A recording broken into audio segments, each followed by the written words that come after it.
When you look at the cars from the 1980s and the cars you see now, you can see one big difference. The ones from the 80s are all boxy and the ones now are all round and curvy. For some car companies, you can even see which year this happened. When you look at this car commercial for the Bionic LeSabre, you can see the 1991 model is very boxy and the 1992 one is all round. So why did this happen and what's the science behind it? During the 30s, cars were very round and curvy like the Chrysler Airflow, but during the 60s to 80s there was a quick change to boxy cars as they became more popular and fuel prices were very low in US. In Europe it was a different story.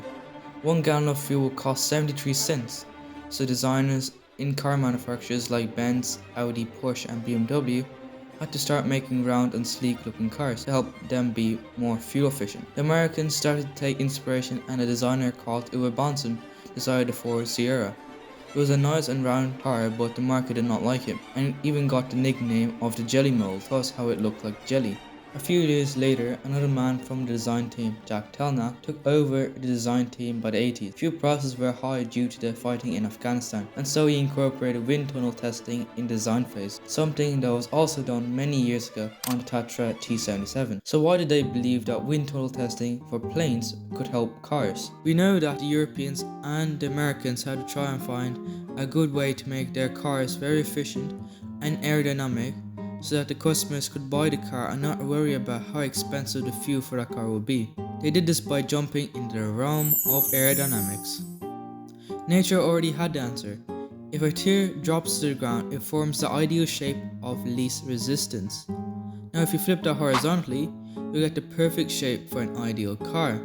Hans Ledwinka and Paul Gere, people who drew up Zeppelins, also made this car, Tatra T77. It had a coefficient of 0.2455.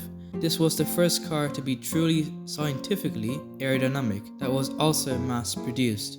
They used wind tunnels that were originally used to design Zeppelins to be also used for the design of the Tatra.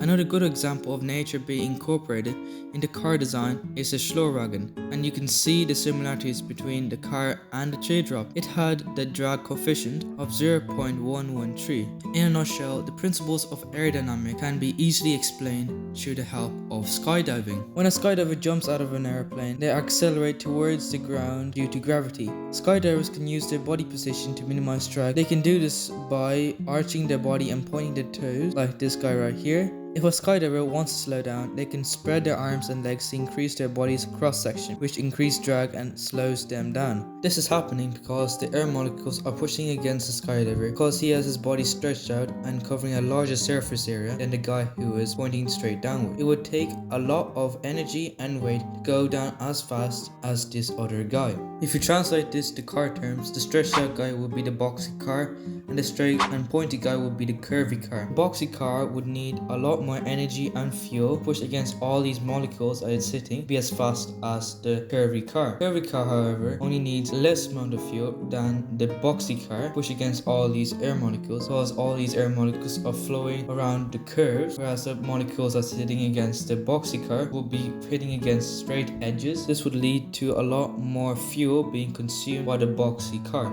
Now we know the core reason behind this. Now let's see what aerodynamics have done for Ford. The Ford Taurus was a round and curvy looking car, and the market loved it. The car also helped the Ford Motor Company, which was struggling at the time, but now after the release of the car, helped the company in sales.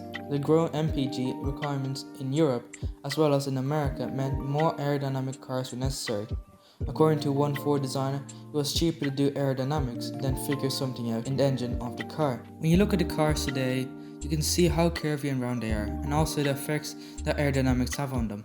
The release of EV cars and how cheap the EV is begs the question if history will repeat itself and bring back the old boxy cars. All we can say is that time will tell. Hope you enjoyed this episode of Netflix, and I hope you learned something as well.